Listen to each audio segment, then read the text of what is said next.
The first thing to do is to sand the cuttlebone flat.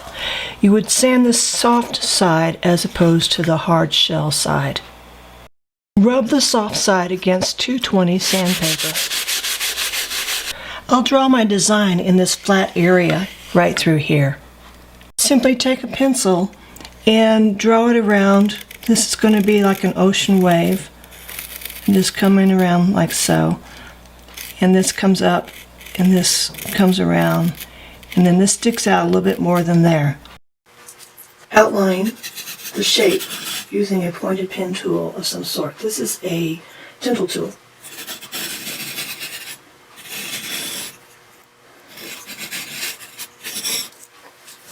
And now I want to cut into the cuttlebone with this flat tool. And it's very easy to do. You could probably just use a spoon.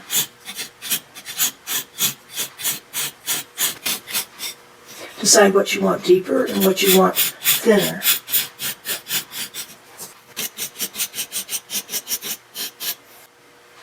Use a brush to come in and clean this dust out. It leaves these nice ridges in the piece that gives it texture. Now I want to add a funnel to it. So I'm going to pour my metal into this area up here and have it flow around. So I'm going to carve just a V shape here and use that as part of the funnel.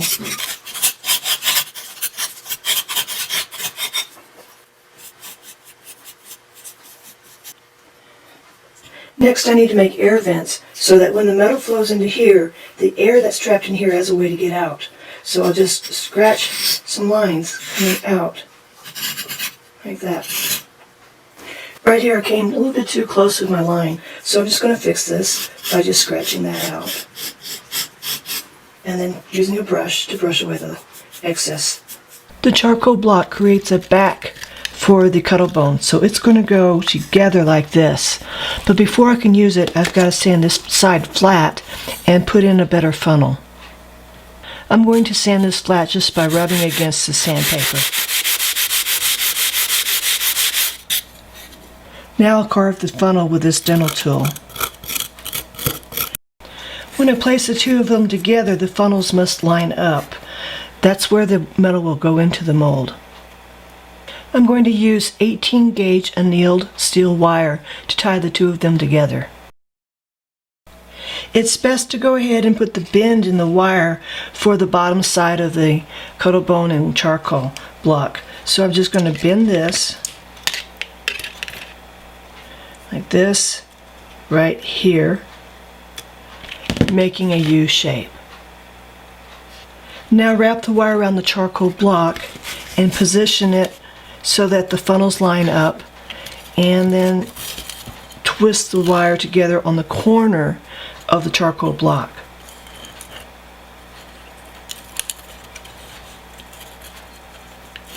Now attach the other wire on the opposite side using the same process. Tighten up the wires by gently putting a kink into the wire with your pliers. Make sure there's no pressure on the cuttlebone here, or it might crack on you. Before I cast, I want to make sure that my funnel is lined up and that there's no gaps between the cuttlebone and the charcoal block.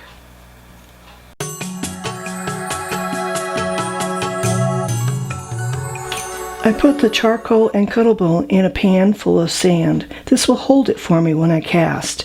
And should I have a misspill, it'll cast in the sand where I can still reclaim my metal. Additionally, I have this bowl of water.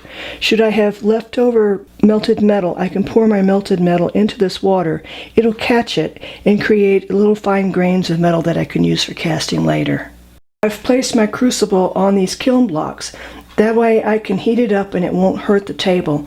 Under these I have some solderite boards that will also protect my table. I'm going to use scrap metal from all my projects, and I've placed it in this glass bowl.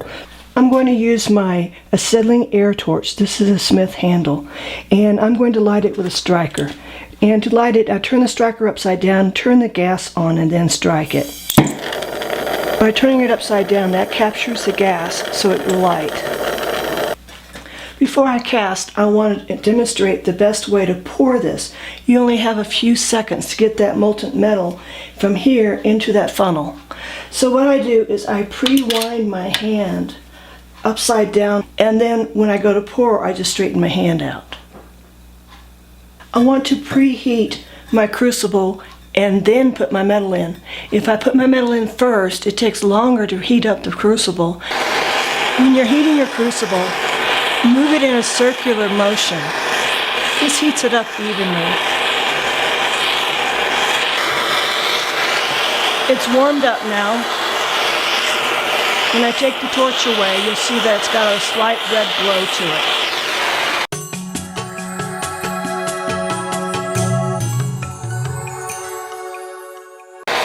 I'm going to add a little bit of metal at a time. I'll take the torch away and put my pieces in. If I added all the metal at one time, it takes longer to melt it.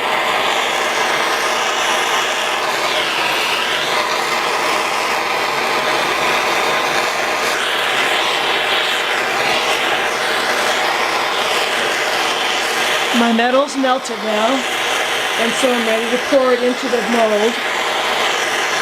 So I have my hand upside down on the handle, and I'm going to heat up my pour spout. Doing this, I'm heating up the spout, and I'm keeping my metal hot at the same time. It's ready to go, so I'm going to carry it over here, keep the heat on the metal until I get it poured in there.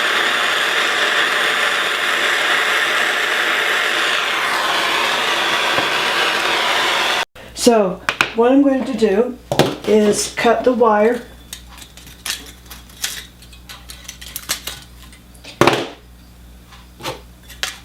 It's still fairly hot.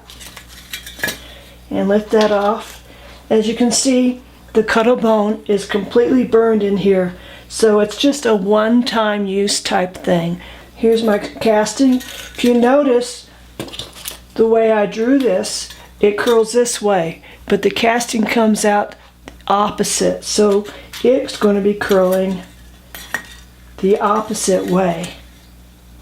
So I'm just going to quench this real quick.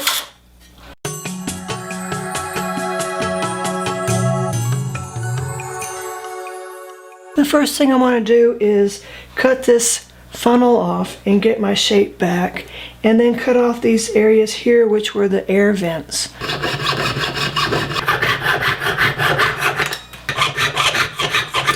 Now I'll file this in.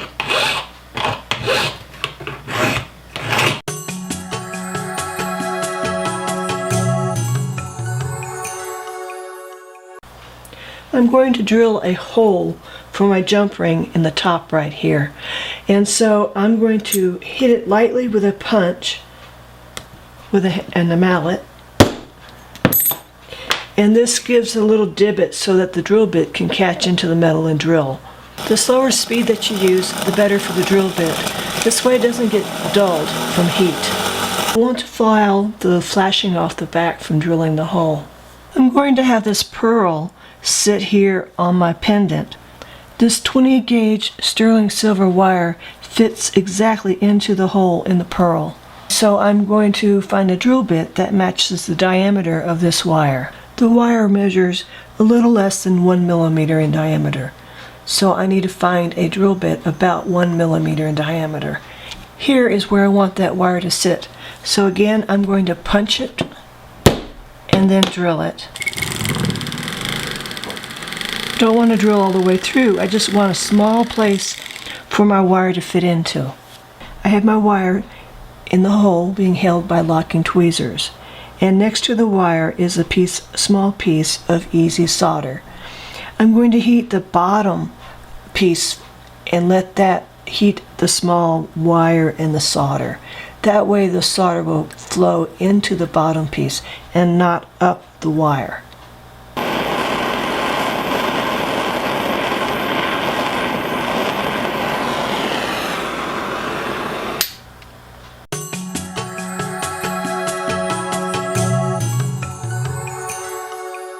Apply a black patina to your piece by putting a drop of liver of sulfur into hot water,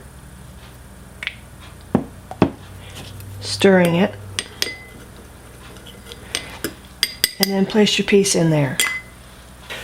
Leave your piece there until it's the color that you want.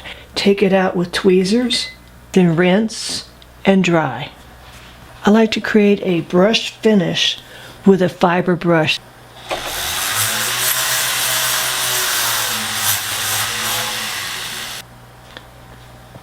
Test the height of your wire by putting the pearl on it, and see, I can see that I'm going to have to cut it shorter. So take my wire cutters, clip it a little shorter, and test it again. Remove the pearl and then put just a small drop of super glue on the wire, and then replace the pearl.